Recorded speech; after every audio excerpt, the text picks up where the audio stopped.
Welcome to the IVM Podcast Network. I had a strange dream the other night. I dreamed I was at a party and I was surrounded by rich industrialists. They were dressed in the finest clothes, drinking the best alcohol, talking in fancy accents and doing mua mua mua to people around them as they distributed air kisses like government loans. I went to the bar to get a cocktail for myself and bumped into a man there who was bare-chested and wore just a dirty dhoti. It was Vijay Mallya. "Mr. Mallya," I said, surprised. "What are you doing back in India?" "Oh, hi, Amit," he said. "Call me Vijay. It's so good to finally meet you. I really love your podcast, The Seen and the Unseen. I used to be unseen, and now I am seen again. Ha ha ha ha ha." "Arey bro, answer my question," I said. "How did you come back to India? I thought you defaulted on your loans. I thought you were on the run." Mr. Mallya said, "I was. Now I am not.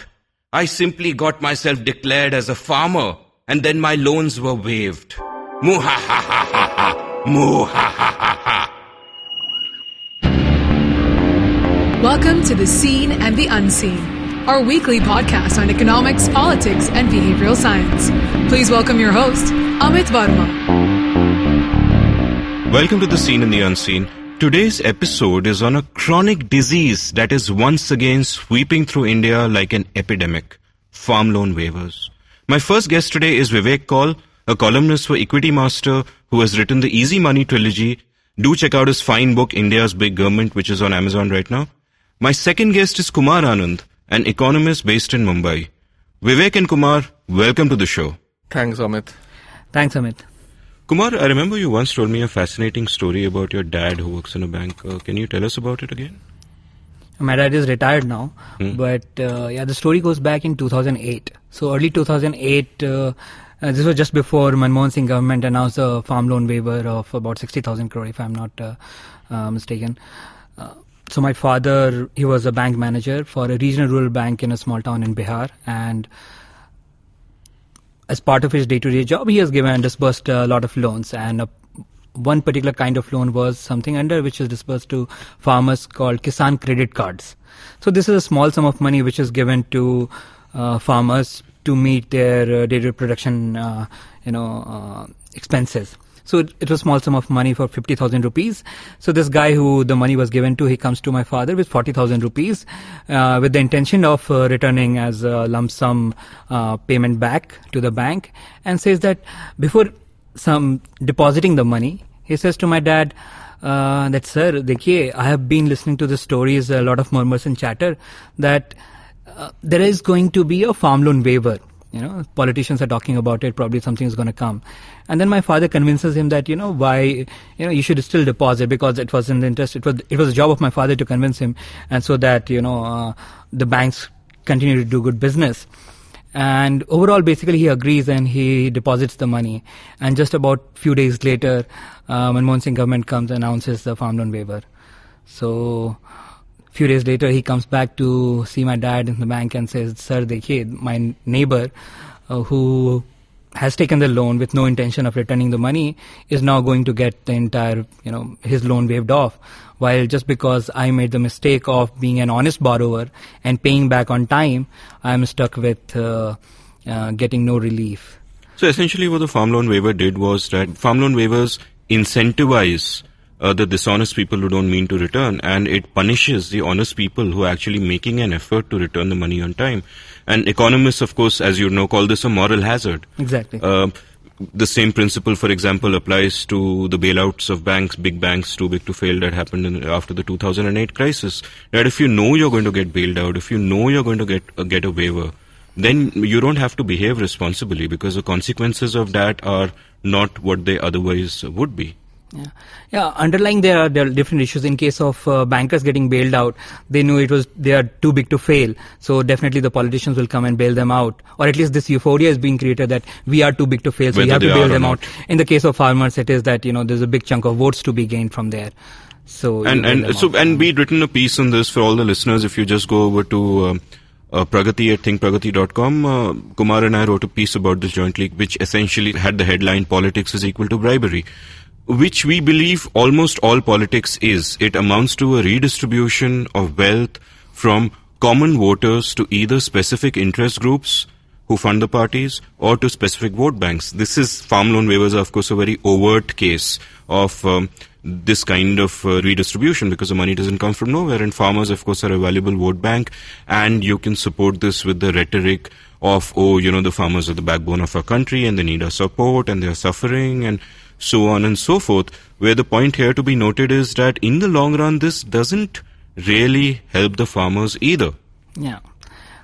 Just to complete the story, what stood out for me in the episode with my father and the loanee was, my father was very disheartened because in future, anyone who he gives out loan to, it will be very hard for him to say, that you should come and return back your loan on time.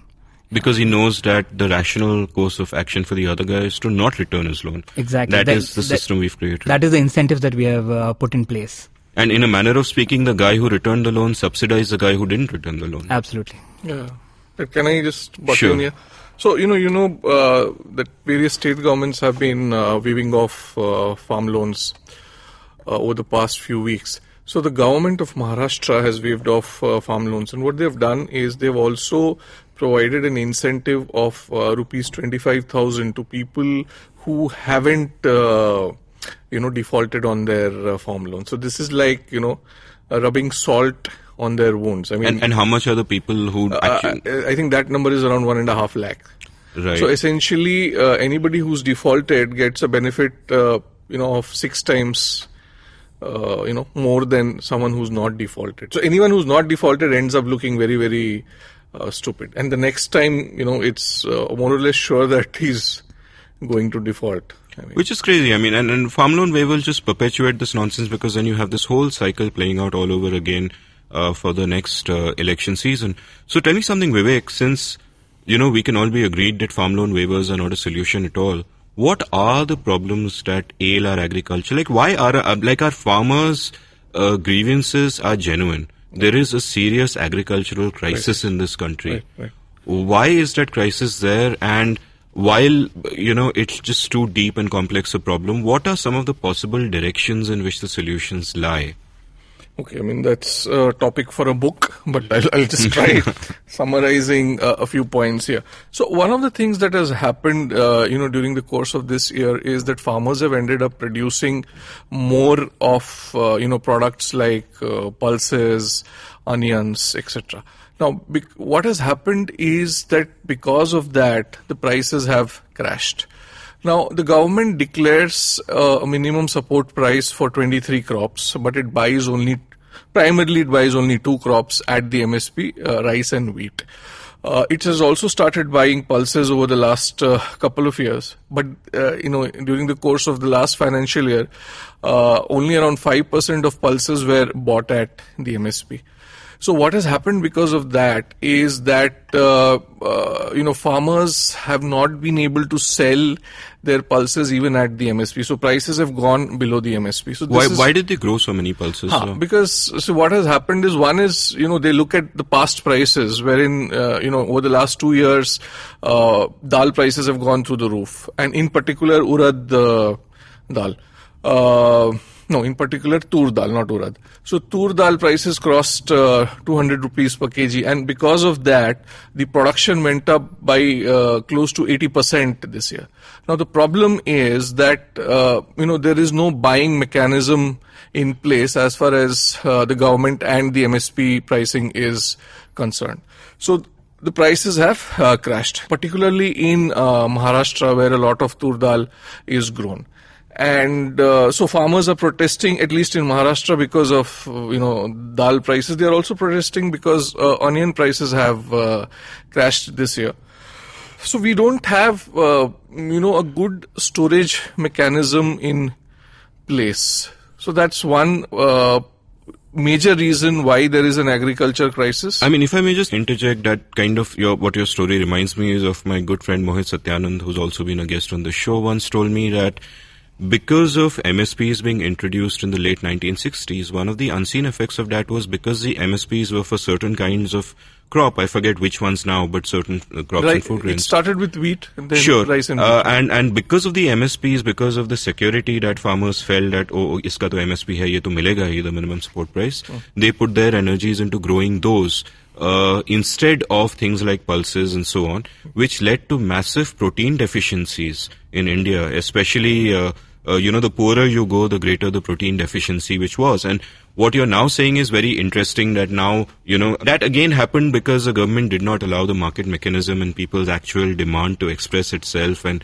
guide the supply. Right. And even if it's now swinging in the other direction where farmers are screwed because they've made too many pulses and whatever, again, this overproduction is partly because of government not allowing those market signals to accurately reach the farmers. And it's a broader problem that goes beyond just setting the MSPs. It goes into, the entire trading mechanism being controlled. Yeah, farmers aren't allowed to just sell their crops. As far as the agriculture market in India is concerned, the market mechanism doesn't really work. Now, which is true about pulses as well. Now, what has happened is this year there has been an overproduction, which has led to a crash in prices. Next year, the production will fall and the prices will rise again. Will go up. The other thing that needs to be made here is in the case of pulses is that this year the production of pulses has grown by around 37%, and we produced around 22.4 million tons of pulses in total, which is the highest ever production that has happened. Now this should have been good news, but one reason why it's turned out to be a bad news is because export of pulses is banned, whereas imports are allowed. So in a year when the maximum production of pulses has happened, the maximum import of pulses has also happened. It's just crazy. Which is sort of crazy. So these are the ways why through which you do not allow the market mechanism. And trying to understand the specific crisis, two questions. One, in the case of pulses and onions, is it partly because the government wanted to give this rhetoric of, we have brought the prices down because the prices of onions were an election issue once upon a time, and they overreached without understanding the unseen effects? So in case of pulses, you can surely say that given the fact that, imports continue to be allowed while exports are not allowed, you can say that the conspiracy theory is that the government essentially wanted to sort of, ensure that prices of pulses crash.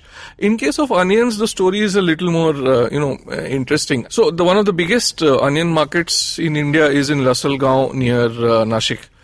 And I looked at data for the month of January. And if you looked at, compared data between 2017 and 2016 for the month of January, the supply of onions coming to the market increased by around 22%, whereas the prices crashed by close to 46%. Now, one reason for that is the fact that, demonetization sucked out a lot of working capital out of agriculture markets. That was in fact going to be my second question. So demonetization has had, interestingly, demonetization did not have an impact on agriculture production. This year the food grain production went up by close to 8% and horticulture production went up by 3%. But it has had an impact on the prices that farmers are getting for their produce, because the working capital was sucked out of agriculture markets, and that still hasn't been replaced. So, besides this, I've heard previous episodes of The Seen and the Unseen, which, listeners can browse at seenunseen.in, talking about agricultural issues. And the fact of the matter is that farmers aren't allowed to sell their agricultural land for non-agricultural purposes. You aren't allowed to set up corporations that do farming. So farmers are essentially not just forced to be farmers, they're also forced to be entrepreneurs, and they're two completely separate skills. And farmers are therefore trapped in agriculture. And farm loan waivers, which, is the subject of this episode, essentially just perpetuates that. It's like, the problems of agriculture go so deep and so far, and to just give a farm loan waiver to farmers is essentially like applying an ice pack to the head of someone who's had persistent fever, doing nothing at all to address the underlying causes of the disease. There are too many underlying causes which go unaddressed. Right to the fact that, the plot sizes in agriculture have come down dramatically over the years. And now, in states like, Bihar and Kerala, the plot sizes are too small for any agriculture to be viable within that. In fact, this plot. is a great point you'd made in our episode where we spoke about jobs, where you said that a lot of these agitations, patidars in Gujarat, Jats in Haryana, are coming from land-owning castes, because their land holdings over the years have been divided so much and gotten, so small. And next week we're going to have an episode where I talk with Shruti Rajgopalan about the right to property, how it's happened over the years. And one of the points she makes is that because of these laws around not being able to sell agricultural land for non-agricultural purposes, you've essentially destroyed the value of that land. If not completely dead capital, it's become really close to it. I'd call it comatose capital. And that's also hit farmers hard. There is just simply no exit for them. I have just a question to add, and probably both of you can take a shot at it. Is there an agriculture market, so to speak? Is there a market at all?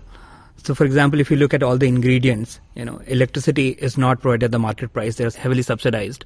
Water, the same story. Same story is with fertilizer. And then, of course, agricultural labor also has now with NREGA and others, the prices has been, kind of distorted. So, all the inputs, if you look at, so whether it is labor, electricity, water, fertilizer, the prices have been distorted. On the output, now there is a MSP at which the procurement happens, and APMC, which is now slowly and gradually probably some sort of reforms are happening on that front.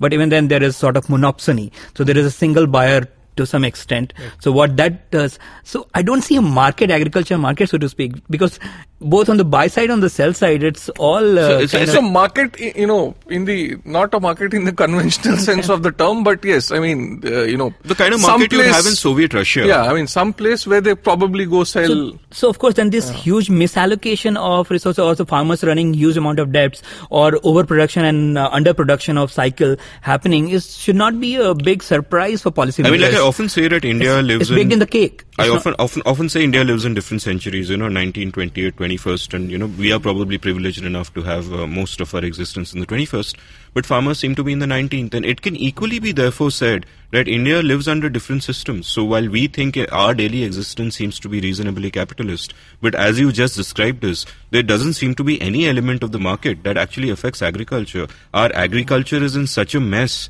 for the same reasons that Soviet Russia collapsed and their economy was in such bad shape, because every element the state tries to control it, and as we now know through the lessons of history, the state cannot do that. Just to add to the point, I have done some background work on in economic history, looking into the episodes, particularly post-independence, and I've looked into some of the work by the great Sarad Joshi, the late Sarad Joshi, who led farmers' revolution movements around the country, starting with Maharashtra. Recently, I think it was Ajit Ranade who wrote about him. So it all started with after independence, India wanted to focus on industries, wanted to promote industries.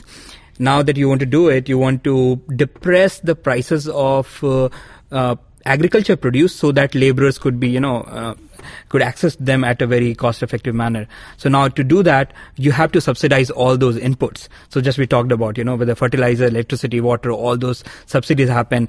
And when you're doing that, then you have to provide the right amount of price for the output. So for that, you started doing MSP. So in some ways, it's a cascade of policies, bad policy one after another, and we have not been able to diagnose the problem. And definitely, occasional farm loan waiver is not the solution. It's someone has said it's a PPP model the government is planning, working on. It's a perpetually planned poverty. Here's my question for you, Vivek. Since you've studied the finances of these farm loan waivers in some detail, the central government is now saying that, look, all of these farm loan waivers are being done by the states. The states will raise the finances for it. It doesn't affect us. Is that really true? No, not really. I mean, see, now if you look at the state of Maharashtra, their original fiscal deficit for this year was supposed to be around 37,289 crore. With the farm loan waiver coming in, it will double. Now that money has to be raised from somewhere. Now one way is obviously you sort of raise some sort of taxes. I mean, you tax petrol more, or right now in Mumbai, when you buy petrol, you pay a drought charge. Wow. So there is a per liter drought charge. Now, this year, as far as we understand, there has been no drought. So why are we still paying a drought charge? The other point is obviously most of these state governments, in fact, most of the money which is waived off will have to be borrowed. Now, it will have to be borrowed because banks cannot face these losses, so the state governments will have to compensate these banks. Now, when the state government borrows, what it does is it's the fiscal deficit of the state government goes up. Now, when the fiscal deficit of the state government goes up, the fiscal deficit of the nation as a whole also goes up. State governments are ultimately able to borrow because their debt is guaranteed by the central government. So, in that sense, ultimately it's, the debt of the central government may not be going up, but the liability definitely is going up.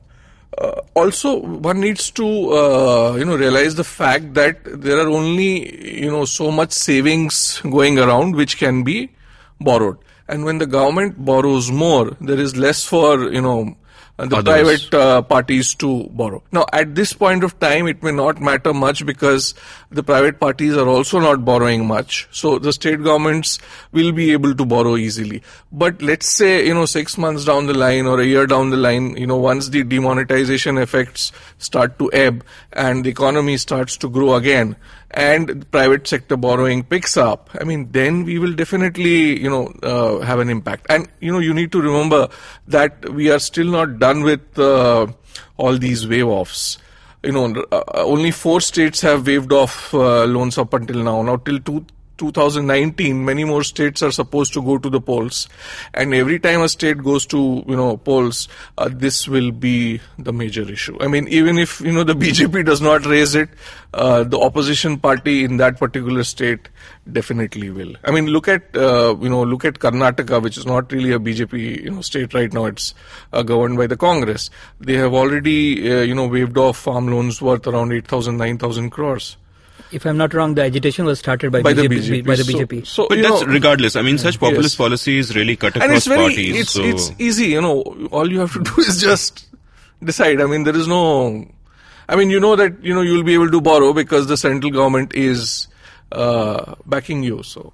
And in a sense, it's comparative populism. And one of the things that drives it is that, in the popular narrative, you can easily have people asking you that, bhaiya, ki jab corporate itne NPAs hai, if you can give 5,000 crore to, say, Ambani, I'm just picking a figure off the top of my head, then why not these poor farmers? They are suffering after all.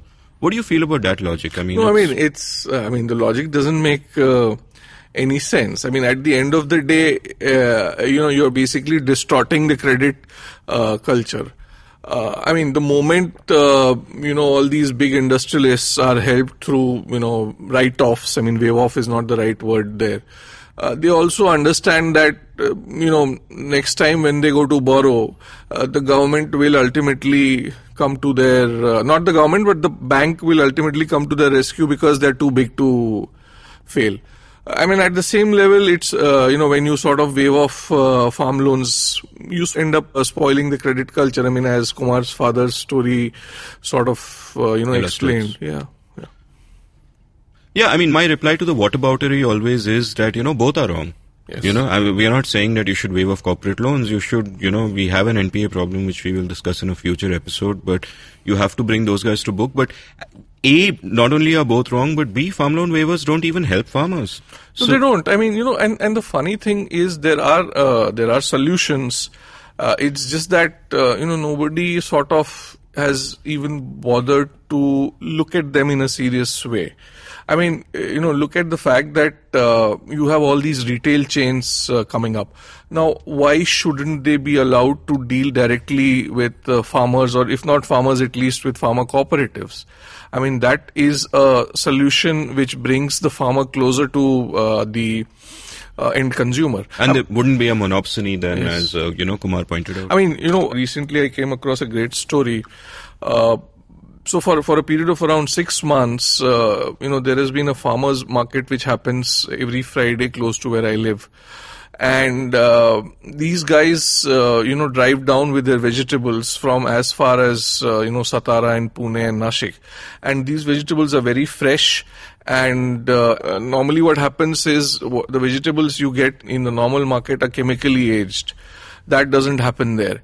And these farmers are very, they're happy to drive down 5 hours to sell their stuff because they get a good price for what they produce. So, I spoke to some of them, and the point that came out was that for the first time, they have been able to set a price for what they are producing now, which was a great thing for them. But then this is really not a solution because, driving down 5 hours every week, and you cannot move a lot of green vegetables because by the time they sort of land up in Bombay, they've already gone bad. So ultimately, the solution is to bring the farmer closer to the consumer. And this has to happen in various ways. So let me just clarify something for my listeners. We've been using the term monopsony. And what monopsony basically means is just as in a monopoly, there is only one seller. In a monopsony, there is only one buyer. So the thing with agriculture here today is there's no free market when it comes to the farmer selling his produce. You can't just go anywhere and set up shop and to any market or give your goods to any supplier. It's all government controlled. It's all area controlled. You can only sell at a specific place to a specific whatever. And as you were just pointing out, Vivek, the Maharashtra government, loosened that up a little bit. Last year they loosened it, and this is a very good impact of that. But having said that, again, a farmer, growing stuff in Nashik shouldn't have to come all the way to Bombay to come here. And one interesting story again, which you told me when we were having coffee last, was about how the big box retailers like your Reliance and so on have actually tried to go to the farmers and buy produce directly from them. But each of these territories are covered by, each of these sort of local government markets are sort of controlled by different political parties. So and it becomes very difficult. It becomes simply very difficult and the same nonsense. So the reason that farmer has to drive from 6 hours from Nasik to a market in Prabhadevi, so it's that reason does not exist because of they are irrational, so to say, or they want to drive down. Yeah. It's just because that you haven't allowed the market. You haven't. There's no choice for them but to drive down. If they want to get a better price, in fact, they will drive down to Ahmedabad if someone is buying at a good price. The funny thing is, so I also happened to ask them as to whether they are able to sell all their produce through these markets, and they said no. I mean, only a very small part of the produce is sold, through these farmers markets, and they have to ultimately go back to the agent who deals with the APMC. So it's not, this is a solution at a very, very small level. The other point I wanted to make was that, instead of promoting farm loan waivers, we should be promoting crop insurance, which is also, if you look at data, over the last 3 years, I think crop insurance as a portion of, what has been farmed, the area that is under, which has been sown, is around 26%. Now, this is a very extremely low number. It's gone up from some 20 to 23% to 26%. Now, crop insurance is something which needs to be, promoted. And farmers need to be made aware of this concept, And what are the barriers which stop it from happening? I really don't know. I guess it's a matter of communication, getting the communication right, and having the institutions to push it through. So, interestingly, like a few episodes ago, I spoke to Karthik Shashidhar on futures markets in agriculture, which either they are not allowed to trade in future markets or they're so rigged that all kinds of restrictions. And the whole point was that is again another way of a farmer being able to hedge his risks. So in fact, if you look at the entire agri-derivative market in India, it is not for the farmer. It is basically for the speculator, and there are no farmers there. Any market needs its obviously every market needs speculators for it to operate efficiently, but you need the genuine guys as well. So and here the farmers as a speculator are not participating. So farmers are also speculators, except they are not the ones who should be participating are the ones who are not, left out of this. So to get back to the subject of the episode, which is farm loan waivers, let me just try to sum up some of the unseen effects which you've discussed and tell me if I missed anything. Sure. Unseen effect number 1 is moral hazard. It basically incentivizes people to not pay back their loans, and it punishes those who pay. So essentially, and because it continues every election cycle, it just it destroys the credit discipline in the market. Number 2, it is essentially a redistribution of wealth from the people at large to farmers. And it's a redistribution not just directly but in a number of different ways. So as you pointed out, Vivek, that it might well be the case now that our fiscal deficit goes up and the government, because it is funding these waivers, has to borrow more. But that also down the line affects the borrowing rate for private parties. And if they borrow at a higher rate, that cost is then passed on to consumers. It's just that it's not very clearly measurable. It's not measurable, it's an unseen effect, and at the margins there might be businesses which don't open up or run at all because of that. So it has an impact all the way down the line. And in a sense, it's a negative sum game, you could say. These are the two main unseen effects. Any others that you can think of? No, I mean, I guess that sort of summarizes it. Which is pretty huge, actually. It's all-encompassing. One final question. So, farm loan waivers have happened. Farmers have got waivers. What's next? Okay, so I recently wrote this piece on how, I mean, this was a very speculative piece on how Mudra loan waivers should be the next big thing. What is a Mudra loan? So Mudra loan are these, small loans, given by banks. And over the last 2 financial years, around 7.46 crore borrowers have been given loans close to 3.2 lakh crore. And I guess this year the target is to sort of give loans of around 2.44 lakh crore. So if you add by 2019, this should easily be 7 to 8 lakh crore. So any politician willing to sort of stick his neck out and gain popularity, he should essentially be sort of promising waiving off of Mudra loans, because it will benefit, if I for a lack of a better word, a lot of people. Yeah. Quote unquote benefit. Yeah, benefit. That would be like committing a suicide for the economy. But then, if you're willing to waive off, let's say, you may not waive off the entire amount. You can waive off 25%, 50% or whatever. For once, I really hope that if they haven't got this idea already, none of them are listening to this podcast. And in case they're listening in, I'd like to tell them that, dudes, include me in this Ponzi scheme. You will have my vote for sure if you include podcaster loan waivers. That's the next big idea. Thank you so much for coming on the show, guys. Thanks. Thank you. Thanks for having me. That's all for today's episode, guys. Do head over to Pragati at thinkpragati.com, the magazine I edit, and search for an article written by Kumar and me called Politics is Equal to Bribery. You can follow Kumar on Twitter at Kumar Anand, and you can follow Vivek at Kaul_Vivek. My Twitter handle is Amit Varma, AMITVARMA. To check out archive episodes of The Seen and the Unseen, just go to seenunseen.in. You can waste hours of your time there.